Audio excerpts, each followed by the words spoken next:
This YouTube channel does not promote any violent, harmful, or illegal activities. All content provided by this channel is meant for an educational purpose only.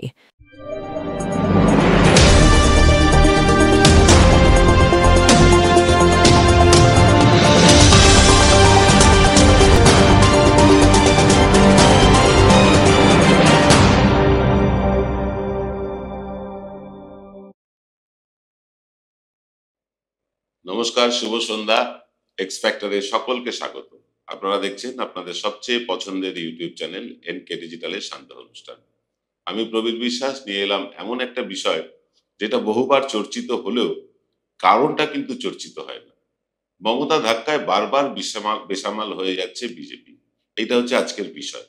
দেখুন, যখন 2014 সালে BJP কেন্দ্রের ক্ষমতায় এলো, প্রবল বিক্রমে তারা কিন্তু ঝাঁপিয়ে পড়েছিল পশ্চিমবাংলার দিকে। তাদের পাখির চোখ ছিল পশ্চিমবঙ্গ। পশ্চিমবঙ্গের জন্য তারা বিভিন্ন রকম ঘোষণা করতেও পিছপা হয়নি। কারণ আর যাই হোক, পশ্চিমবঙ্গ সাম্প্রদায়িকতায় বিশ্বাস করে এমনটা বোধহয় কেউই মনে করবেন না। কারণ পশ্চিমবঙ্গবাসী আপাদমস্তক অসাম্প্রদায়িক। কিছু লোক সবসময় সাম্প্রদায়িক থাকেন, সে বাম আমলেও ছিল, কংগ্রেস আমলেও ছিল, এখনো আছে। কিন্তু বেশিরভাগ লোকই হিন্দু মুসলমান নিয়ে ভোট করতে বা ভোট দেখতে চান না। পশ্চিমবাংলার লোকের এটা ধর্ম। এটা কিন্তু সেই কংগ্রেসই জমানা থেকে, যখন থেকে ভারত স্বাধীন হয়েছে তখন থেকে এটা কিন্তু আমরা দেখে আসছি। বিষয়টা হচ্ছে যে তারা কিভাবে পশ্চিমবঙ্গটাকে নিতে চেয়েছিল, আগে এটা বুঝতে হবে। পশ্চিমবঙ্গের দখল নিতে তারা কিন্তু যেটাকে বলে সাম দাম দণ্ড ভেদ, এই চারটে কিন্তু অস্ত্র তারা প্রয়োগ করেছিল। প্রথম অস্ত্র ছিল পোলারাইজেশন। হ্যাঁ, প্রথম তারা চেষ্টা করেছিল হিন্দু মুসলিমের একটা ভাগাভাগি করার। কিন্তু পরবর্তীকালে যখন হিন্দু মুসলিমের ভাগাভাগিটা খুব একটা কাজে এলো না, তখন এলো কি? তখন এলো দুর্নীতির প্রসঙ্গ। চারিদিকে দুর্নীতি হচ্ছে, শিক্ষা দফতরটাই পুরো জেলে বসে আছে। টেলিভিশনে শুনেছেন এসব কথা? টেলিভিশনকে হাতিয়ার করে, টেলিভিশন চ্যানেলগুলোকে মাধ্যম করে বিজেপি এই ন্যারেটিভ ছড়াতে সমর্থ হয়েছিল। এছাড়াও ছিল ওই হিন্দু মুসলমান পোলারাইজেশন। ঢাকার ছবি দেখিয়ে বলা হয়েছে কলকাতার ছবি, ভোজপুরি সিনেমার ছবি দেখিয়ে বলা হয়েছে পশ্চিমবাংলায় মহিলারা কত অত্যাচারিত, ইত্যাদি ইত্যাদি অনেক কিছুর চেষ্টা হয়েছে বটে, কিন্তু এখানকার মানুষ সেটা পাত্তা দেননি। তারপর হলো দুর্নীতির প্রসঙ্গ। পশ্চিমবাংলা জুড়ে দুর্নীতি হচ্ছে, পুরো শিক্ষা দপ্তর জেলে, অনুব্রত মণ্ডল চোর, গরু চোর, কয়লা চোর, ইত্যাদি ইত্যাদি। অভিষেক বন্দ্যোপাধ্যায় পর্যন্ত বাদ গেলেন না, তাকেও গরু চোর, বালি চোর, কয়লা চোর ইত্যাদি ইত্যাদি সম্বোধিত করতে লাগলো বিজেপি নেতারা। তখন বিজেপির এক গৌরবময় অবস্থা। ধর্মতলার মোড়ে জয়েন করানোর জন্য যোগদান মেলা করলেন তারা। হাজারে হাজারে লাখে লাখে মানুষ সেখানে জড়ো হলো। সিদ্ধার্থনাথ সিং, তৎকালীন বিজেপির পশ্চিমবাংলার প্রভারী, তিনি হুঙ্কার দিলেন, ভাগ মুকুল ভাগ, ভাগ মমতা ভাগ, বললেন এসব। মানুষ কিন্তু বিশ্বাস করতে শুরু করেছিল যে এবার পশ্চিমবাংলা বিজেপি দখল নেবেই। दिल कर रहा है कि मैं एक भविष्यवाणी करके उठूं। मुझे ज्योतिषी कहा जाता है तो भविष्यवाणी करके उठूं, और मैं करना चाहता हूं 2016 में भाग ममता भाग होगा। मैंने तो खाली 2015 भाग मुकुल भाग बोला था। अभी तो 12 महीने होते हैं, एक ही महीना निकला है, तो इतनी चिंता ना करें। কিন্তু মমতার মাস্টারস্ট্রোকে বারবার বিজেপি ধরাশায়ী হয়ে যাচ্ছে। মমতা বন্দ্যোপাধ্যায় শুধু পশ্চিমবাংলার একজন নেত্রী নন, তিনি ভারতবর্ষেরও নেত্রী। তিনি একটা ব্র্যান্ড হয়ে উঠেছেন। কি ব্র্যান্ড? তিনি লড়াকু, ফাইটার, স্ট্রিট ফাইটার। রাস্তা থেকে উঠে আসা একজন মানুষ। হেলিকপ্টার থেকে নামেননি, প্যারাশুট থেকে নামেননি, জল ফুঁড়ে ওঠেননি, তিনি মাটি ফুঁড়ে ওঠেননি, জল ফুঁড়ে ওঠেননি, হেলিকপ্টার থেকেও নামেননি। তিনি কিন্তু মাটির সাথে মিশে, মাটির মানুষ হয়ে, মানুষের সাথে মেলামেশা করে আজ এই জায়গায় এসেছে। তাই মমতা বন্দ্যোপাধ্যায়ের পরিচয়টা স্ট্রিট ফাইটার। এইরকম একজন স্ট্রিট ফাইটারের সাথে প্রতিদ্বন্দ্বিতা করতে বিজেপির দরকার ছিল আরো একজন স্ট্রিট ফাইটার। কিন্তু বিজেপি সেটা খুঁজে পেল না। বিজেপির অন্দরে কাউকেই খুঁজে পাওয়া গেল না। একটা সময় রূপা গাঙ্গুলিকে নিয়ে চেষ্টা হয়েছিল বটে, কিন্তু রূপা গাঙ্গুলি তো আর মাটি থেকে উঠে আসা মানুষ নন, রূপলি পর্দা থেকে নেমে আসা মানুষ। তার পক্ষে মাটির গন্ধ চেনাটা মুশকিল ছিল। তো একের পর এক বিজেপির সমস্ত ও মানে কি বলবো এজেন্ডা ভেস্তে যেতে থাকলো। প্রথমে হিন্দু মুসলমানের কথা বলা হলো, ঢাকার রাজপথ রক্তে লাল হয়ে গিয়েছিল ঈদ কুরবানির দিন, সেই ছবি দেখিয়ে বলা হলো এটা নাকি পশ্চিমবঙ্গ। তারপরে ধুলাগড়ের অশান্তির কথা আপনারা জানেন। এরকম বিভিন্ন জায়গায় বিক্ষিপ্ত অশান্তি শুরু হলো হিন্দু মুসলমানের, কিন্তু সেটাও মানুষ গ্রহণ করলো না, মানুষ পাত্তাই দিল না। তখন এলো দুর্নীতির প্রশ্ন। পার্থ চ্যাটার্জি, অনুব্রত মণ্ডল, মানে প্রত্যেকেই দুর্নীতিবাজ। পুরো তৃণমূল কংগ্রেসটাই দুর্নীতিতে ঢেকে গিয়েছে, ভরে গিয়েছে, এমন একটা পারসেপশন তৈরি করার চেষ্টা হলো টেলিভিশন মিডিয়ার মাধ্যমে। খানিকটা সফলও হলো তারা, অস্বীকার করা যায় না। কারণ একে একে তখন তৃণমূলের নেতারা জেলে যাচ্ছেন। পার্থ চ্যাটার্জি যাচ্ছেন, কুন্তল যাচ্ছেন, জ্যোতিপ্রিয় মল্লিক যাচ্ছেন, অনুব্রত মণ্ডল যাচ্ছেন, মানিক ভট্টাচার্য যাচ্ছেন। এরকম বহু মানুষ তখন জেল যাত্রা শুরু করে দিয়েছে। আমি সবসময় বলি টেলিভিশন দেখবেন না, কিন্তু টেলিভিশনের একটা বড় গুণ কি জানেন? টেলিভিশন আপনার মধ্যে বিশ্বাসটা গেড়ে দিতে পারে, গেঁথে দিতে পারে।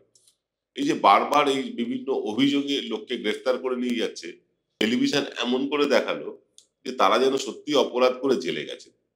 আসলে এই অভিযোগের ভিত্তিতে গেছেন, সন্দেহের বশে গেছেন, এটা টেলিভিশন বলল না, মানুষ তাই বিশ্বাস করলো। বিজেপির বাড়বাড়ন্ত হলো, বেশ কিছু সাংসদ তারা পেয়ে গেল, 18-19টা সাংসদ তাদের মিলে গেল। বিজেপির লক্ষ্য হলো এবার বিধানসভা দখল। কিন্তু বিধানসভা দখল বললেই তো আর দখল করা যায় না, তার জন্য সংগঠন লাগে, জনভিত্তি লাগে।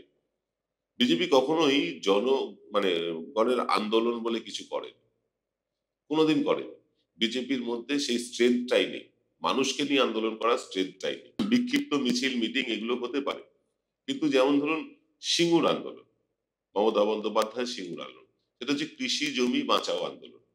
অর্থাৎ শুধু সিঙ্গুরের কৃষি জমি না, সারা পশ্চিমবাংলার কৃষি জমি বাঁচাতে তিনি উদ্যত হলেন। গ্রামের মানুষ ভরসা করতে শুরু করলো মমতা ব্যানার্জিকে। এমনিতেই শহরে মমতা বন্দ্যোপাধ্যায়ের একটা ভোট ব্যাংক ছিলই, মানে শিক্ষিত মানুষ বলুন, শহুরের মানুষ বলুন, তাদের মধ্যে মমতা বন্দ্যোপাধ্যায়ের প্রতি দুর্বলতা ছিলই।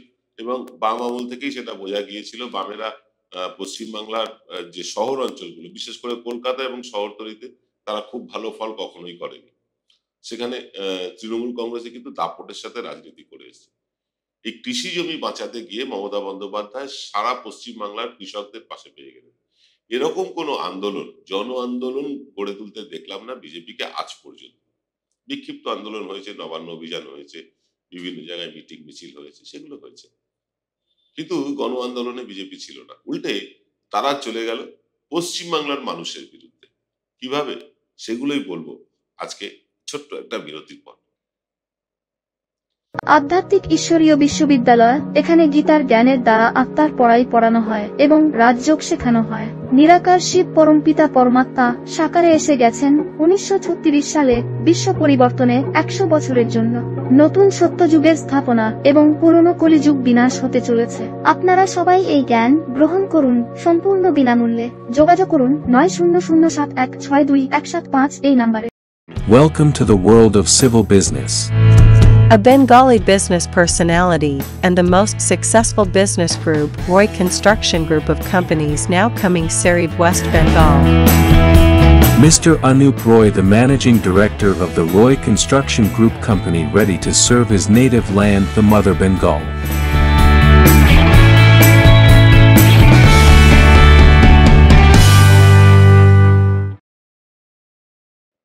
মমতা বন্দ্যোপাধ্যায়ের গদি যায় যায়, এরকম একটা হাওয়া তোলা হলো সারা পশ্চিমবাংলা জুড়ে। এবং মিডিয়া, সোশ্যাল মিডিয়া, খবরের কাগজ, এমন কোনো মাধ্যম নেই যে বিজেপি ব্যবহার করলো না।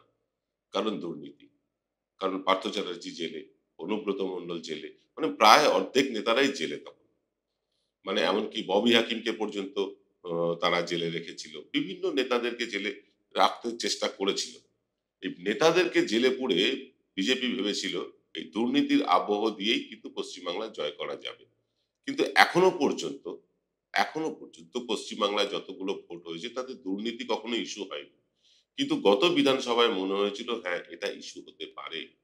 আমরা তো সমীক্ষা করে বেড়াই, আমরা সমীক্ষা করতে যখন নামলাম তখন আমরা দেখলাম যে দুর্নীতিটা কোনো ইস্যু নয়। তার মাঝখানে মমতা খেললেন আর একটা মাস্টার স্ট্রোক। কি সেই মাস্টার স্ট্রোক? লক্ষ্মীর ভান্ডার। লক্ষ্মীর ভান্ডার তিনি মানে বললেন যে আমরা যদি জিতে আসি, আমরা প্রত্যেক মহিলাকে লক্ষ্মীর ভান্ডার বাবদ কাউকে 500, কাউকে 700 এরকম টাকা দেব। এবার লক্ষ্মীর ভান্ডারের মানে এই ঘোষণাতে বাম, বিজেপি, কংগ্রেস সবাই কিন্তু ধরাশায়ী হয়ে গেল। কারণ মমতা বন্দ্যোপাধ্যায় জুমলার রাজনীতি করেন না, যেটা অমিত শাহ বলেছিলেন যে ভোটের সময় বলতে হয়, এরকম না। মমতা বন্দ্যোপাধ্যায় এতদিন পর্যন্ত যে যে কমিটমেন্ট করেছেন সব কটিই তিনি রক্ষা করেছেন। এর মধ্যে কোনো ভুল নেই। তার শত্রু মিত্র এটা সকলেই স্বীকার করবেন। কোনো কমিটমেন্ট করার আগে তিনি 100% নিশ্চিত না হয়ে সেই কমিটমেন্ট রাখতে গিয়ে যে অর্থের দরকার তার সংস্থান না করে তিনি কখনো কমিটমেন্ট করেন না, এখনো পর্যন্ত করেন। তাই তিনি কমিটমেন্ট করলেন, মানুষ ভরসা করল। বাংলার প্রায় 2 কোটি মহিলা এই লক্ষ্মীর ভান্ডার পায় এখন। এবং এই যে 2 কোটি মহিলা মানে ভোট ব্যাংক তার কাছে চলে গেল, আমি ধরে নিলাম 2 কোটি নয়, এটা 1.5 কোটি মহিলাই তাকে ভোট দিয়েছেন। 50 লক্ষ হয়তো অন্য দলের সমর্থক, তারা দিতে পারে। এই যে 1.5 কোটি ভোট, সাথে সংখ্যালঘু ভোট, সাথে শিক্ষিত সম্প্রদায় বাঙালির ভোট, এই ভোটটা তার সাথে বহু হিন্দু ভোট, এই সব কটা জড়ো করে তিনি কিন্তু অপ্রতিরোধ্য হয়ে উঠলেন। যদিও মতুয়ারা তাকে সেভাবে সমর্থন করেননি, উত্তরবঙ্গ তাকে সেভাবে সমর্থন করেননি, কিন্তু তা সত্ত্বেও মমতা বন্দ্যোপাধ্যায় কিন্তু 211 আসন নিয়ে বিপুল জয়লাভ করলেন। যে বিজেপি মন্ত্রিসভা গড়ে পড়েছিল প্রায় পশ্চিমবাংলায়, কে মুখ্যমন্ত্রী, কে উপমুখ্যমন্ত্রী, মুরলীধর লেনের অফিসে এই নিয়ে আলোচনা পর্যন্ত হয়েছিল, সেই বিজেপি কিন্তু 77-এ আটকে গেল। এইবার বিজেপির এই আটকে যাওয়ার পেছনে কারণটা কি? কারণ শুধু লক্ষ্মীর ভান্ডার নয়, কারণ মমতা বন্দ্যোপাধ্যায় তিনি একটা এমন জনমানস তৈরি করেছেন, এমন এক সমর্থক দল তৈরি করেছেন যারা মমতা বন্দ্যোপাধ্যায়ের প্রতি কৃতজ্ঞ, উপকৃত। উল্টো দিকে দেখুন, পঞ্চায়েত নির্বাচনের আগে বিজেপি কিন্তু একটা মাস্টার ব্লান্ডার করে বসল। এমনিতেই বিভিন্ন গ্র্যান্ট, কেন্দ্রের গ্র্যান্ট গুলো আটকে রাখা হয়েছিল দুর্নীতির দোহাই দিয়ে। আবাস যোজনায় দুর্নীতি হয়েছে, 100 দিনের কাজে দুর্নীতি হয়েছে, হ্যাঁ আলবাত হয়েছে, অস্বীকার করা যায় না, দুর্নীতি হয়েছে। কিন্তু কিছু লোক দুর্নীতি করেছেন, সমস্ত লোক করেননি। কিছু লোক দুর্নীতি করেছেন, তাদের আইডেন্টিফাই করে শাস্তি না দিয়ে বিজেপি করলো কি, পুরো গ্র্যান্টের টাকাটাই সবার টাকা আটকে দিল। এবং এতে ধুয়ো দিলেন কারা? ওই সুকান্ত মজুমদার, শুভেন্দু অধিকারী, দিলীপ ঘোষেরা। তারা দিল্লিতে গিয়ে দরবার করলেন। তারা ভাবলেন দিল্লি থেকে যদি জল বন্ধ করে দেওয়া হয় তাহলে কিন্তু মানে দেশটাতেই মরে যাবে পশ্চিমবঙ্গ, এরকম একটা ধারণা হলো। কিন্তু মমতা ব্যানার্জি তুখোড় রাজনীতিবিদ, তিনি কিন্তু এই আবাস যোজনার টাকা বা 100 দিনের কাজের টাকা কেন্দ্রীয় সরকার বন্ধ করলেও তিনি তার নিজের ফান্ড থেকে দেওয়া শুরু করলেন, অল্প অল্প দেওয়া শুরু করলেন। পশ্চিমবাংলার মানুষের কাছে একটা বার্তা গেল যে বিজেপি টাকা আটকে রাখলেও মমতা বন্দ্যোপাধ্যায় যদি থাকে রাজ্যে তাহলে কিন্তু তারা পরিষেবাটা পেয়েই যাবে, টাকাটা পেয়েই যাবে। এইখানে হয়ে গেল বিজেপির একটা মাস্টার ব্লান্ডার। এবং এই মাস্টার ব্লান্ডার থেকে বিজেপি এখনো আজ পর্যন্ত টিল ডেট, যখন অনুষ্ঠান করছি সেই মুহূর্ত পর্যন্ত বিজেপি বেরিয়ে আসতে পারে। কারণ বিজেপি পশ্চিমবাংলার মানুষের জন্য কাজ করার ব্যাপারে আন্তরিক, এই কথাটা বিজেপি এখনো প্রমাণ করতে পারেনি। পশ্চিমবাংলার মানুষের আশা ভরসাটাও তাই তারা পাচ্ছে না। উল্টো দিকে মমতা বন্দ্যোপাধ্যায় বলেছিলেন লক্ষ্মীর ভান্ডার করব, স্বাস্থ্যসাথী করব, তিনি কিন্তু করে দেখিয়েছেন। এইবার আজকে যখন তিনি 12 লক্ষ মানুষের হাতে আবাস যোজনার প্রথম কিস্তির টাকা তুলে দিলেন, এখান থেকে কিন্তু একটা বার্তা গেল। মমতা বন্দ্যোপাধ্যায় বলেছিলেন কেন্দ্রীয় সরকার দিক না দিক আমরা মানুষের মাথায় ছাদ দেব। দেখুন, কম বেশি 30 লক্ষের কাছাকাছি বাংলার এমন বাড়ি আছে যাদের মাথায় ছাদ নেই। 30 লক্ষের কাছাকাছি, 32 লক্ষ হতে পারে, 30 লক্ষের কাছাকাছি ধরে নিয়েছি। তার মধ্যে 12 লক্ষ মানুষ আজ প্রথম কিস্তির টাকা পেয়ে গেলেন।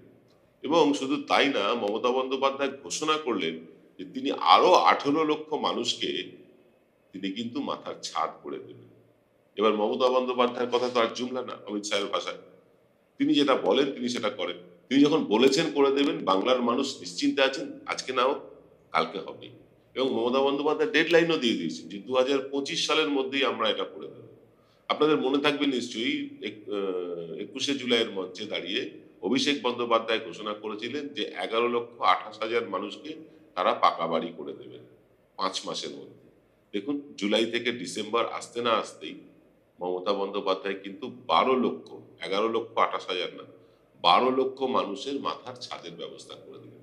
এবার তিনি যখন বলছেন যে আরো 18 লক্ষকে করে দেব, মানুষ এটা জানেন ডেফিনেটলি করে দেবে। এবং তিনি যখন বলেছেন 2025-এর মধ্যে করে দেবে, তখন মানুষ এটা বিশ্বাস করেন ডেফিনেটলি করে দেবে। কিন্তু টাকা আসবে কোত্থেকে? টাকা তো এবারও আসেনি। তাহলে মমতা বন্দ্যোপাধ্যায় দিলেন কোথায়? তার যে মানে ইকোনমি সিস্টেমটা আছে, তিনি এত সুন্দর ইকোনমি সিস্টেমটা করে রেখেছেন যাতে মানুষকে এই পরিষেবাগুলো দিতে তাদের কোনো অসুবিধে না হয়। এই যে 2 কোটি মানুষ কন্যা লক্ষ্মীর ভান্ডার পাবে, তারপর কন্যাশ্রী, ট্যাব ইত্যাদি ইত্যাদি দেওয়া তো আছে, তারপরে আরো 18 লক্ষ মানুষকে মাথার ছাদ যদি তিনি করে দেন, তার সমর্থনের ভিতটা কোথায় প্রথিত হবে বুঝতে পারছেন? অর্থাৎ এই 12 লক্ষ প্লাস 18 লক্ষ, 30 লক্ষ মানুষ যদি মাথার ছাদ পান, তার মানে আপনি ধরে নিন গড়ে যদি 5 জন করেও একজন একটা বাড়িতে থাকে, তাহলে প্রায় 1.5 কোটি মানুষের মাথার উপর ছাদের ব্যবস্থা তিনি করে দিতে সক্ষম হবেন 2026-এর আগে। আর এই 1.5 কোটি মানুষের মধ্যে ধরে নিন আমি 50 লক্ষ মানুষ মমতা বন্দ্যোপাধ্যায়কে ভোট দেবে না, 1 কোটি মানুষ তো দেবেন। যে 2 কোটি মানুষ লক্ষ্মীর ভান্ডার পাচ্ছেন, তাদের মধ্যে 50 লক্ষ ছেড়ে দিলাম, তারা ভোট দেবে না, 1.5 কোটি তো দেবে। তাহলে 2.5 কোটি ভোট মমতা বন্দ্যোপাধ্যায় কিন্তু 2026-এর আগেই নিজের পকেটস্থ করে ফেলবেন। 8 কোটি ভোটার আছে পশ্চিমবাংলায়, তার মধ্যে 2.5 কোটি ভোট ইতিমধ্যে মমতা বন্দ্যোপাধ্যায় নিজের পকেটে নিয়ে ফেলেছেন। এরপরে তো আরো আছে, ট্যাব আছে, কন্যাশ্রী আছে, সবুজ সাথী আছে। গত 2 বছর আগে যারা সবুজ সাথী সাইকেল পেয়েছেন তারা এবার ভোটার হয়ে তারা কি চাইবেন যে যারা সবুজ সাথীর সাইকেল পেয়েছেন বা কন্যাশ্রী পেয়েছেন তারা কি অন্য জায়গায় যাবেন? এই প্রশ্নটা বড় হয়ে গেছে। তবে হ্যাঁ, পশ্চিমবাংলার শহরাঞ্চলে বিশেষ করে কলকাতায় কিন্তু তৃণমূলের ভোট ব্যাংকে খানিকটা ধস নেমেছে, সেটা আমরা আরজিকর কাণ্ড নিয়ে দেখলাম। আরজিকর কাণ্ডে যে স্বতঃস্ফূর্ত জনসমর্থন প্রথম দিন হয়েছিল, সেই স্বতঃস্ফূর্ত জনসমর্থন দেখে মনে হয়, আমার যেটা ব্যক্তিগতভাবে মনে হয়েছিল, এটা শুধু আরজিকর কাণ্ডের ক্ষোভ নয়, এটা কিন্তু সরকারের বিরুদ্ধে ক্ষোভ। সরকারের বিভিন্ন জায়গায় দুর্নীতি বাসা বেঁধেছে, পাড়ায় পাড়ায় নেতাদের মাস্তানি বেড়েছে, পাড়ায় পাড়ায় ঔদ্ধত্যপূর্ণ আচরণ করার খুচরো নেতা বেড়েছে, তার বিরুদ্ধে মানুষ সরব হয়েছে। এবং আপনাদের বলে রাখি, সত্যি সত্যি আমরা যে সার্ভে করতে বেরিয়ে পড়েছি ইতিমধ্যে 2026-কে লক্ষ্য রেখে, আমরা কিন্তু বুঝতে পারছি, অনুভব করছি, এখনো 100% সঠিক বলছি না, কিন্তু সবে শুরু হয়েছে। তো পশ্চিমবাংলার কলকাতার আশপাশ এলাকায় কিন্তু তৃণমূলের ভোট ব্যাংকে খানিকটা চিল ধরেছে, অস্বীকার করা যাবে না। এই ব্যাপারে তৃণমূল সতর্ক হয়েছে, আমরাও খবর পেয়েছি, তারাও কিন্তু এইসব মেরামতি করার চেষ্টা করছে। এবার ঘটনা হচ্ছে যে 2026-এ 2.5 কোটি ভোট তো এক সাইডে হয়ে গেল। আবাস যোজনা বলুন, এর কমব্যাট করতে, এর বিরোধিতা করতে পারছে না একটাও বিরোধী দল। শুভেন্দু অধিকারী বলুন, সুকান্ত মজুমদার বলুন, মোহাম্মদ সেলিম বলুন, সুজন চক্রবর্তীরা বলুন, এরা দিশেহারা যে এইটাকে তারা কমব্যাট করবেন কি করে। কারণ দেখুন, এই বামফ্রন্ট সরকার এখানে ছিল, এই বামফ্রন্ট সরকার থাকাকালীন তারা মানুষকে এই ধরনের কোনো পরিষেবা দেয়নি, যে মানুষের হাতে সরাসরি টাকা পৌঁছানোর কথা চিন্তা করেনি। মমতা বন্দ্যোপাধ্যায় এসে চিন্তা করলেন মানুষকে মানে বিশেষ করে মহিলাদের এম্পাওয়ার্ড করতে হবে, মহিলাদের শক্তিশালী করতে হবে। তিনি কন্যাশ্রী চালু করলেন, রূপশ্রী চালু করলেন, লক্ষ্মীর ভান্ডার চালু করলেন, স্বাস্থ্যসাথী পর্যন্ত মহিলাদের নামে করলেন। এতে কি হলো? মহিলারা শক্তিশালী হলো, এবং মহিলা শক্তিশালী হলে সংসার শক্তিশালী হয়, এটার মধ্যে কোনো ভুল নেই। মমতা বন্দ্যোপাধ্যায় এই জায়গাটা ধরতে পারলেন, কিন্তু বামফ্রন্ট 34 বছর শাসন করেও এই জায়গাটা তারা ধরতে পারেন। তারা শেষের 20 বছর তো গাজওয়ারি করেই টিকেছিল, সেই গাজওয়ারিও মানুষ এখনো ভোলেনি। এই দেখলেন না কদিন আগে দীপশিতা ধর, তিনি গিয়ে মমতা বন্দ্যোপাধ্যায়, অভিষেক বন্দ্যোপাধ্যায় ছবি ছিঁড়ছেন। এইভাবে রাজনীতি হয়? ছবি ছিঁড়ে রাজনীতি হয়? আসলে দিশেহারা হয়ে গিয়েছে বামপন্থীরা বলুন, আর বিজেপির কথা তো ছেড়েই দিন, তারা এতটাই দিশেহারা, আজকে 4 মাস 5 মাস হয়ে গেল একজন প্রদেশ সভাপতি পর্যন্ত নিয়োগ করতে পারলো না। শুভেন্দু অধিকারী উন্মাদের মতন বক্তব্য রাখছেন, অঙ্গভঙ্গি করছেন, মানুষের আস্থা আর নেই। তাই আগামী 15-20 বছর তৃণমূলের আসন পাকা করে দিয়েছে এই বিরোধীরা। একটা নখদন্তহীন যদি বিরোধী থাকে, তৃণমূল মানে আগামী 15 বছর কেন, বোধহয় 50 বছরও তৃণমূলকে সরাতে কেউ পারবে না। এইরকম যদি বিরোধীরা থাকে। বামপন্থীর আন্দোলন করেছে কাদের? শিক্ষক নিয়োগ নিয়ে। শিক্ষক নিয়োগ নিয়ে আন্দোলন করেছে, ভালো কথা, বেশ করেছে, কিন্তু সেই আন্দোলনের পেছন থেকে কে বা কারা ছুরি মেরেছে সেটা বিকাশবাবু ভালো বলতে পারবেন। আমি বিকাশ ভট্টাচার্যের কথা বলছি, কিভাবে ছুরি মেরেছেন তিনি ভালো বলতে পারবেন। মানুষ বুঝতে পেরেছে যে শিক্ষকদের কয়েকজন শিক্ষক, কয়েক হাজার শিক্ষকের আন্দোলনটা কিন্তু এই 12.5 কোটি মানুষের আন্দোলন নয়। 12.5 কোটি মানুষের আন্দোলন কি? দ্রব্যমূল্য কমাতে হবে, দ্রব্যমূল্যের দাম কমাতে হবে, অসম্ভব দ্রব্যমূল্যের দাম, পেট্রোল, ডিজেল, ওষুধ, গ্যাস ইত্যাদি ধরাছোঁয়ার বাইরে চলে যাচ্ছে। আমি কিন্তু বামপন্থীদের এই নিয়ে আন্দোলন করতে দেখছি। বামপন্থীরা পাখির চোখ করেছে মমতা বন্দ্যোপাধ্যায়কে, যে তাকে হারাতে হবে, কিন্তু আগে তাদের প্রথম হার্ডল বিজেপিকে হারানোর জন্য তারা এখনো পর্যন্ত কোনো উদ্যোগ নেয়নি। আর এটাই বামপন্থীদের চরম ব্যর্থতা। আর এইরকম ব্যর্থতা যদি চলতে থাকে, মমতা বন্দ্যোপাধ্যায়ের দল আগামী 50, 60, 100 বছর টিকে গেলে অবাক হবে না। যদিও এটা গণতন্ত্রে কাম্য নয়, কিন্তু এটা বাস্তব সত্য। বিরোধী নেই, কাকে দাঁড় করাবে মমতা বন্দ্যোপাধ্যায়ের এগেনস্টে? কাকে দাঁড় করাবে? এমন কোন নেতা আছে যে মমতা বন্দ্যোপাধ্যায়ের সাথে টক্কর নিতে পারে? উত্তর দেবেন আপনারা। আজ এই পর্যন্ত, নমস্কার।